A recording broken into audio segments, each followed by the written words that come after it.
Gloria. I feel like that's all. Yeah, our mom and our aunties. I feel like we are fortunate that we come from a very strong line of women. Like the women in our family are some of the toughest cookies you will meet and most resilient. Like they just figure out a way, and they not just figure out a way, but they flourish. And so that was kind of the example that we had growing up of what it was to be a woman, right? Wow. And that's who we saw. Yes. And so we're like, okay, like this is, there was no other way, right? This reminds me of Cardi B's response. I don't know if if you have any time to watch any podcasts, but Cardi B has been doing a lot of interviews, been watching, and she said, one, she doesn't want her kids to be lazy because, and that she can't be lazy because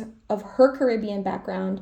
If the mother and grandmother can like raise all these children and do it like with 2 pennies, like what excuse does she have? Like, oh, I need to make, music and entertain people. Like she has no excuse. So it sounds like that's kind of like the vibe I'm getting here with the matriarchal family.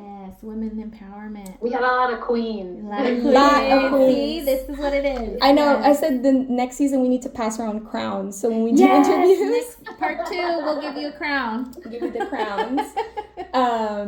Yes. Well, what's one thing like? So you've answered so much with like your professions. It seems like you've had like already kind of a launch of your career and had the experience like under your wings, so that you could soar in this business.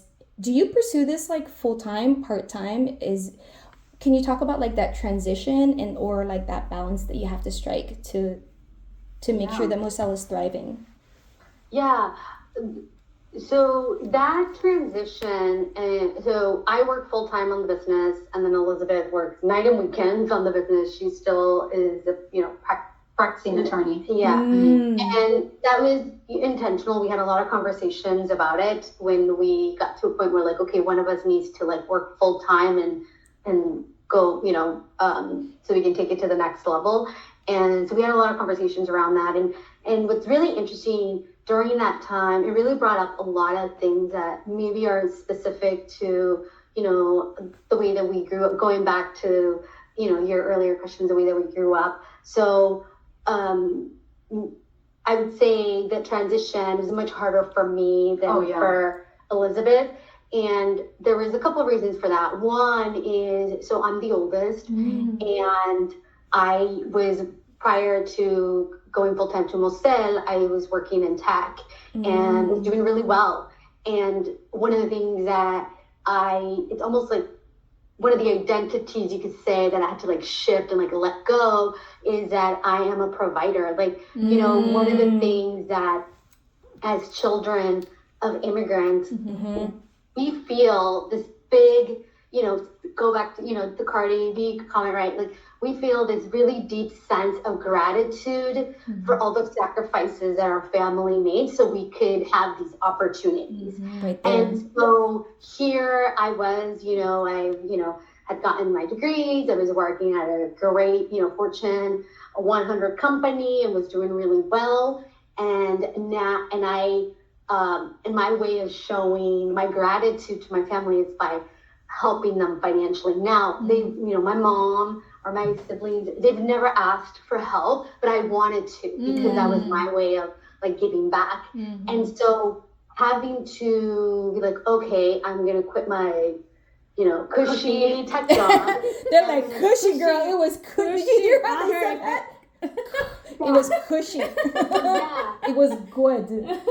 That's a lot to walk away from. She was at the U.S. Open with like, yeah, no, it was be quiet. It was a very, very wonderful job.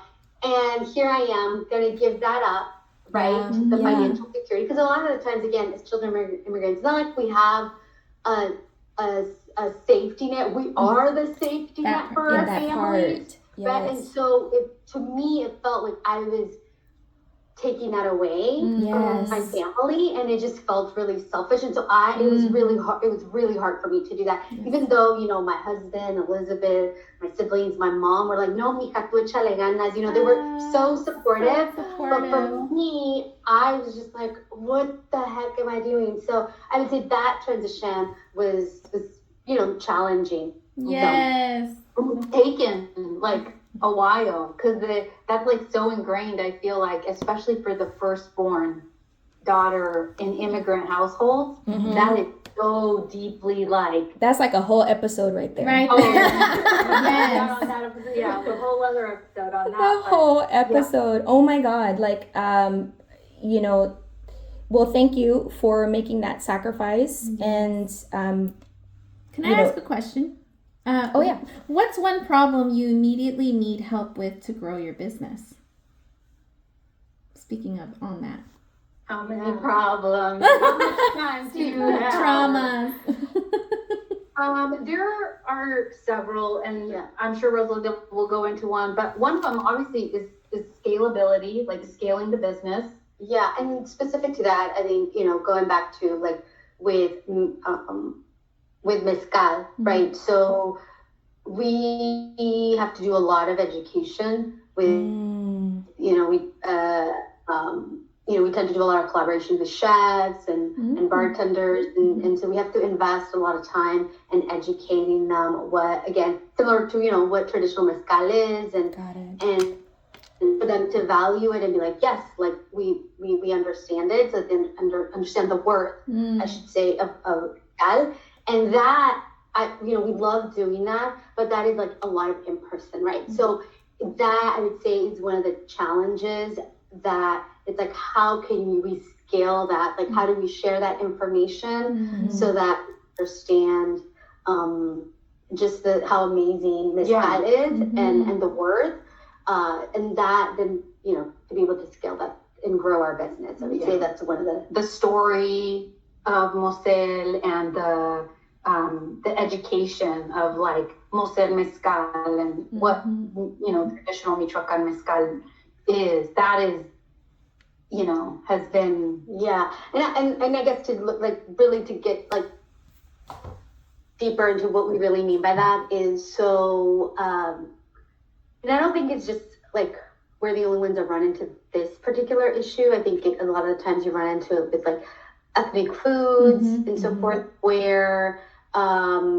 you have to like prove the value, right? So like nobody's questioning a $300 bottle of scotch, right? Like, oh, it's scotch, of course, right? But here we are bringing this spirit that it's basically done by hand, and convince you of its worth. And so in order for us to do that, we have to share the story, the process, and so forth. And once you understand that, then you get it. It's no problem. But it's a little bit of extra work that we have to do. It's like that is using the pun, like everybody needs a taste. Like for me, when I have shared the story, so I mean I've already self-professed I'm a big fan of Mezcal, and it's not something that I have had much experience with in, you know, Washington area. Like when I was living in LA, it was a little bit more common. So when I met you, I had like that enthusiasm, like, oh my God, like where are you? Like I will go follow you. So on that part, like where can we get a taste, and like how does Mocel reach our mouths? Well, if you're in the Seattle area, we are at several James Beard nominated restaurants. We're at Pancita, we're at the Renee Erickson restaurants in Westward, we're at Jude's in Rainier Beach. We're at Tomo, and there's a list of those on our website, and of course in Yakima we're Crafted and Nomad, and what's your website? What was that? Oh, I said, what's your website? Yeah, so our website is mocelmezcal.com, and so there you can find a list of places where you can find us, retail and restaurants, and then also too, you can purchase Mocel Mezcal online, and it, you know, the retailer delivers to over 40 states. So we gorgeous. have, you know, it's been really incredible to see people purchase Mocel and ship it to their friends down in Texas or Georgia, where we are not necessarily there, where our presence has been mainly in the Pacific Northwest, but to have customers from other states is pretty incredible. So you can go to mocelmezcal.com, and then from there you can also purchase online and have it shipped. Lovely. That is so beautiful. Well, I know we have a hard stop at our time. Yeah. So I wanted to just give like a little buffer because I'm a mom too, so I get it. You have to wrangle the kid, get him to put his shoes on, all that. So thank you again thank you. And gosh, I feel like there's so much more conversation that we want to have. But we hope that, to invite you sisters to, I think our tentative date is May 16. For our summit, we're imagining like a full day interaction where there'll be like speakers, some, if it's like tastings, or just like a presentation. And then we'll be interviewing the other queens for our season 4 live there at the event too. So it'll be like, it'll be visual, it'll be community, it'll be mostly female, interactive. We will certainly share this on our social media. Does Mocel have a presence on social media? We do. We have an Instagram account. Beautiful. At Mocel Mezcal. Mocel Mezcal. Beautiful. Yeah. I also work in the wedding industry, and I have seen clients like do themes around a spirit. So I'm really looking forward to a wedding challenge, a Mezcal themed wedding, please. Yes. I need to get married again, maybe. Or maybe, anniversary. Oh, my anniversary's coming up. Oh! Yes. There you go. There we go. Thank you so much. Thank you for taking the time. Thank you. We can hear it in your pun intended spirits, like how much of your heart and soul, your roots are like passion. Your passion is really into your product. So it's more than just a product. It is the taste is the experience. So we just invite you to, support Mocel Mezcal. Yes. Follow them on Instagram. Get Go yourself onto a bottle. their website so that you can see where they're at and buy their products. Support them, please. Yes. Thank you guys so much. Really appreciate you both. Thank you so much. We'll see you soon, queens. We'll be in touch. Take care. Bye-bye. Bye.